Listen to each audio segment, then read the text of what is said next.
Ganda ng kulay, di ba?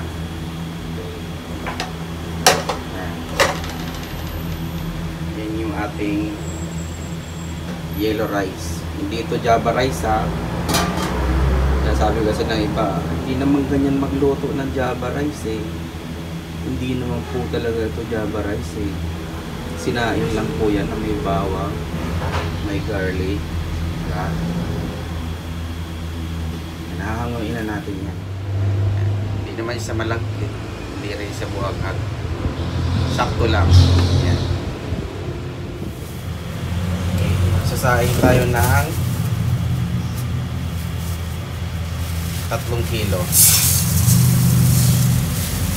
Pero hindi ito Java rice, ha.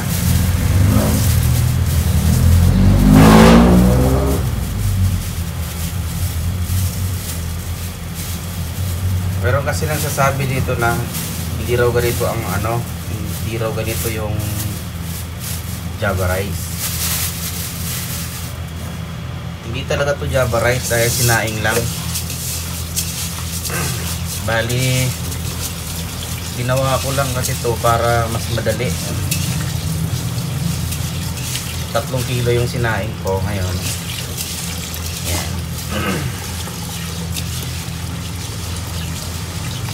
Dati kasi nagsasangag ako eh. Sasaing ka tapos sasangag, masyado ng matrabaho. Hindi na kinakaya lalo pag marami ng customer eh.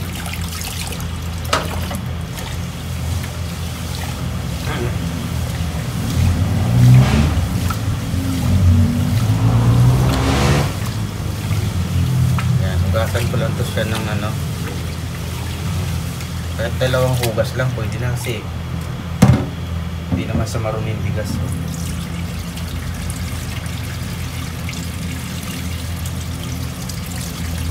Saka yung bigas pala hindi kami gumagamit ng ibang bigas.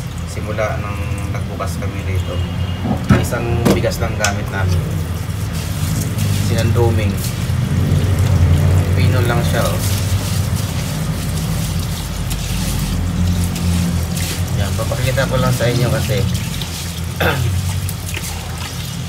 meron kasi akong video dito, mga 3 video na yata yun. Meron kasi nasasabi na hindi daw ganun yung paggawa ng Java rice. Hindi talaga to Java rice, sinaing lang to na may ginisang bawang tapos timplahan ng asin, ganun lang. Dati kasi nagsasangag kami kaso lang masyado nung matrabaho eh. Lalo pag marami ng customer eh, magsasaing ka pa tapos palamigin mo konti tapos sasangag. At pipinding yung ibang order namin dahil dito eh maliit lang yung pwesto. Pero ginawan ko na lang ng paraan para mas mabilis, mas madali.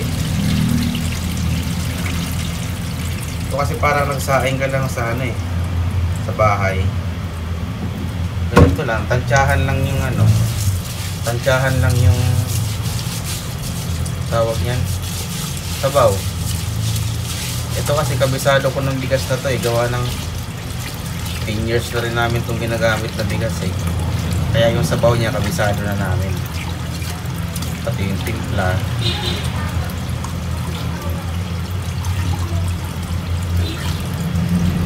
Dalawang hugas lang, malinis naman eh. Tapos iodize. Lahat kasi dito ng mga gamit ko, mga luntuin, lahat kayo mga nakaportion na. Yan. Nakaportion na yung iodize para pag nagsaing ka, kukuha ka na lang. Yan.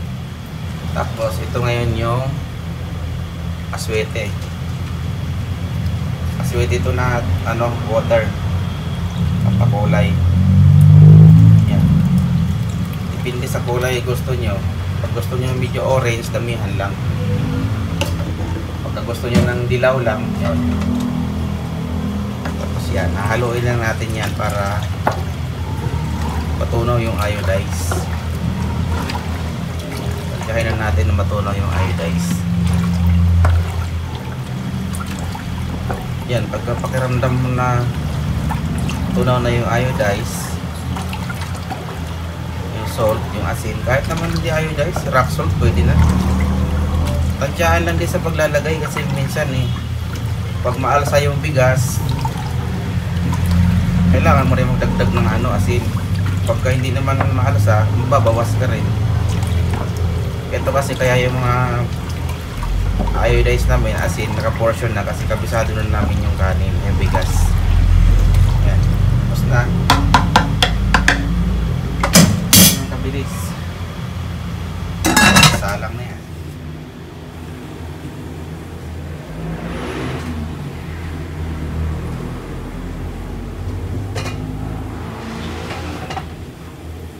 Yan, para nagsahin ka lang sa bahay, kalat. Ito lang kasi gamit ko yung high pressure. Pero kailangan mahina lang din ako eh.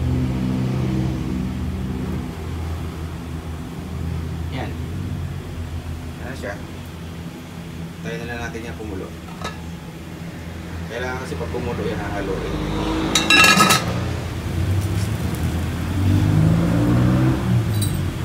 Dito naman ano tayo?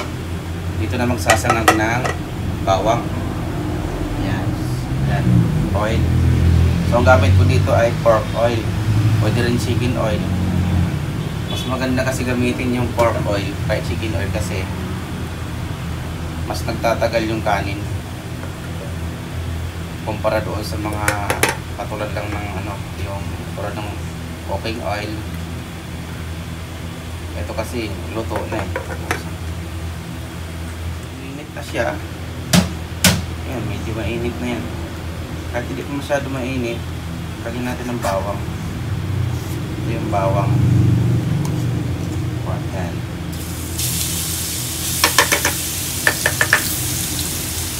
Ayan, nakarami na rin. Tapos, golden brown lang. Para ka lang gumagawa ng toasted garlic.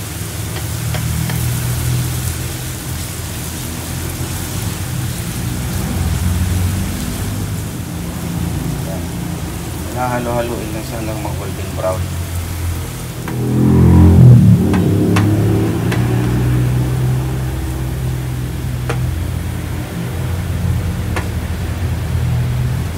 Yan, pwede na to.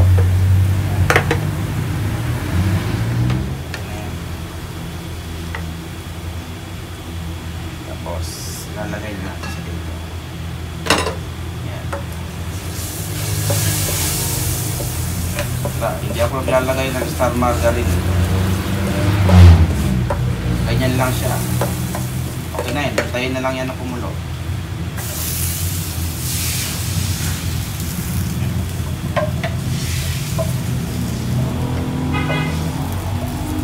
Kaya na natin ng kumulo yan.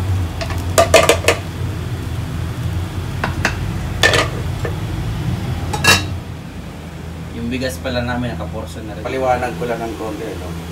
Kasi sasaing na. Dito na tayo sa sinaing na. Kung bakit sinaing hindi sinangag. Dati kasi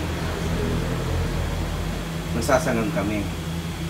Ganyan, sasaing ka plain rice. Tapos pagkatapos niya nahanguin mo. Palalamigin konti, saka isasangag. Ito, dito siya sasangag namin ito sa kawali na to. Ganyan. Ay napakaliit na ng pwesto ko. Pag nagsasangag ako, kasama yan, wala na, sakop niya na lahat eh. Dati kasi meron kaming ano dito, meron kaming chop suey, meron kaming pansit, chicken curry, ganyan. Eh ito lang naman dalawang high pressure, dito dapat magluluto. Eh pag nagsasangag, wala na akong pwesto kasi ganyan. Wala na akong mapaglutuan ng chop suey. Kaya napipinding. Lalo na pag nararush, maraming customer. Yung iba kasi pag nagsasangag ako, yung ibang order ng chop suey kasi hindi makapaghintay, naalis. Masyado matrabaho ko nagsasangag. So kaya yung ginawa ko, pinag-isipan ko maigi kung pwede ba sangag na lang, ay saing na lang, tapos sabay na lang yung timpla, saka bawang. Trinay ko siya. Pwede naman, kaso nga lang, ang ano lang doon, mas masarap pa rin talaga yung sinangag.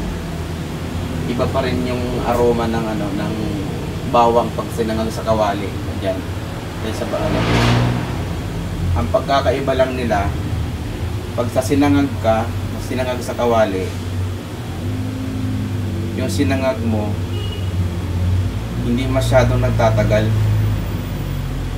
Hindi nga aabot siya ng 12 hours. Lalo na pagka matumal ka, nagmo-moist yung gilid ng gilid ng kaldero. Doon natuloy-tuloy niya. Ito kasi pagka sinaing, umaabot siya ng 24 hours, hindi pa nga panis yung kanin. Kahit nasa labas lang, hindi nilagay sa ref. Trinay na namin yan. Kasi mga anak namin nagbabaon sa umaga eh. Kahit umabot ng 24 hours, 12 hours, hindi siya nakapanis. Yun ang kagandahan pagka sinaing kumpara sa sinangag. So yan lang. May mga comment kasi doon sa ibang video ko na hindi daw ganun ang ang Java rice. Hindi talaga siya Java rice, sinaing lang eh. Kaya lang naman nasabi yung mga customer kasi namin eh, ang tawag nila Java rice eh. Sa amin kasi tawag lang namin yellow rice lang eh. Yellow rice na may garlic. Yan. Pero mga customer kasi namin talagang halos lahat eh. Java rice eh. Pero hindi talaga yung Java rice eh. Eh yun ang gusto nilang itawag, Java rice daw. Yan, pwede na siyang haluin. Kailangan kasi ng haluin kasi yung bawang kasi nandito, yung ibang bawang. Kailangan ma-mix siya na maigit. Pati din yung kulay. Kailangan na haluin natin yan. Pwede na siya. Yan.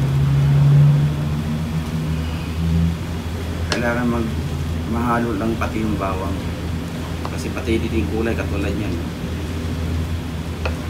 Para magpantay din yung kulay.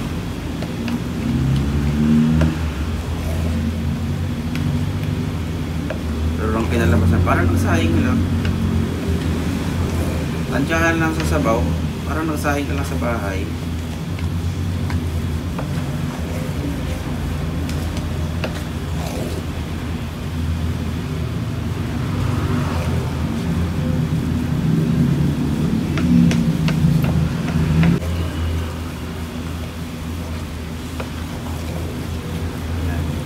Okay na yan.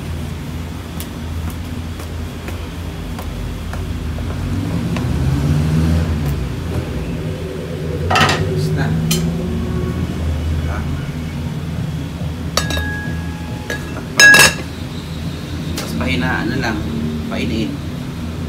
Pag nainin, pwede na hanguin diretso. Serve na kaagad. Wala nang kahirap-hirap sa pagsasanga. Luto na. Ang ganda ng kulay, di ba? Ang ganda ng kulay, di ba?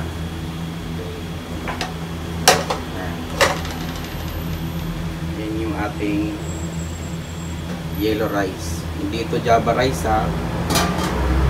Sabi kasi ng iba, hindi naman ganyan magluto ng Java rice eh. Hindi naman po talaga ito Java rice eh. Sinaing lang po yan na may bawang, may garlic. Nahanguin na natin yan. Pakita ko sa inyo paano maghahang. Okay, ayan na. Uy. Hanguin na natin. Yun. Lapit natin ng konti. Yan.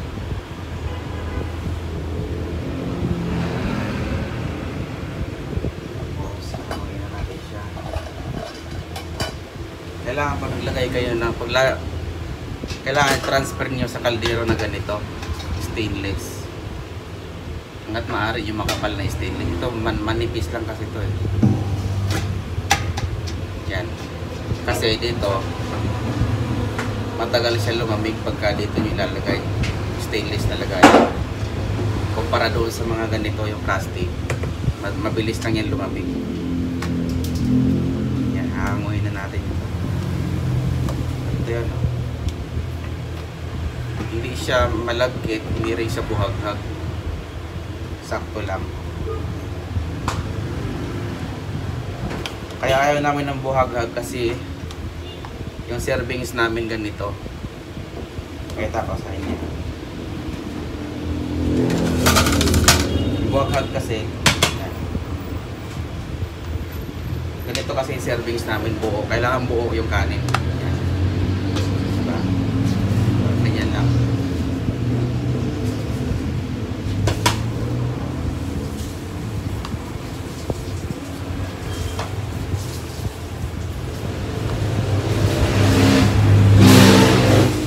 Para hindi siya mag-ano, buhag-hag, kailangan ganito. Ganyan siya. Hindi naman siya malagkit, hindi rin siya buhag-hag. Sakto lang. Yan.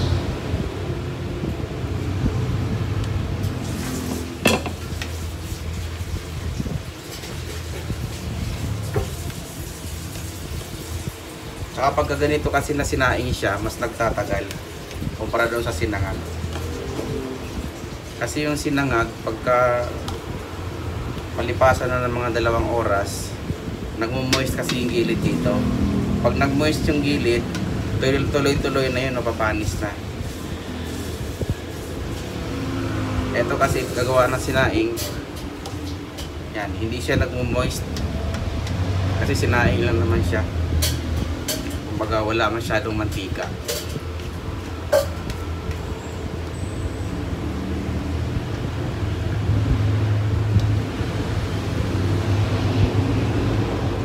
Madali pa, hindi ka pahirap sa pagsasangag.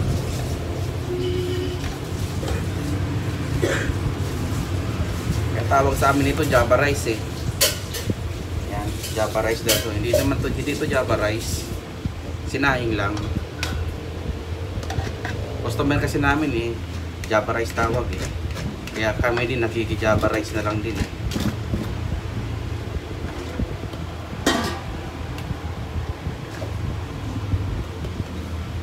Madali, pag marami kayong customer, diretso lang. Mainit na mainit pa. Si-serve mo sa customer, umuusok. Yan.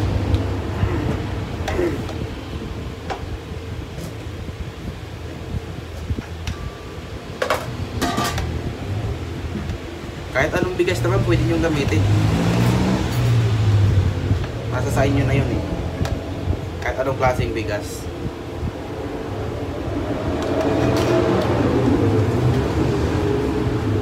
Tapos sa pangkulay naman, nasa sa inyo rin yun kung paano kayo mag-ano, kulay. Yung iba kasi food coloring ginagamit eh. Eh kami ano, aswete. Aswete na ano, buto-buto. Tutunawin mo lang sa tubig. Meron nang bibili sa palengke ng aswete per kilo.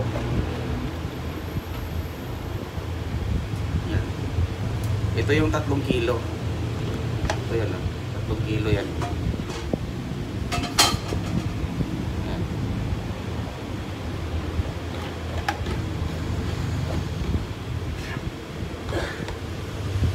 Yan. Ito yung 3 kilos natin. So aabot ng mga ano 30, 35 to 36 cups.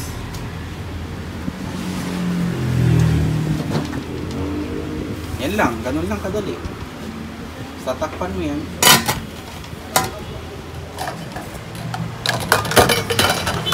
Ayan na yung kanin.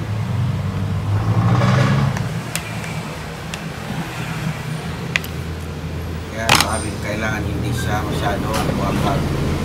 Kasi ganito yung servings namin. Extra rice ba? Chicken silog po yan. Chicken silog.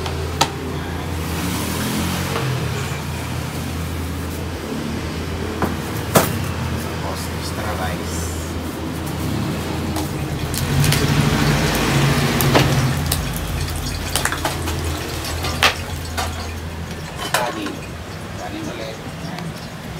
Pangalawang order pa lang namin.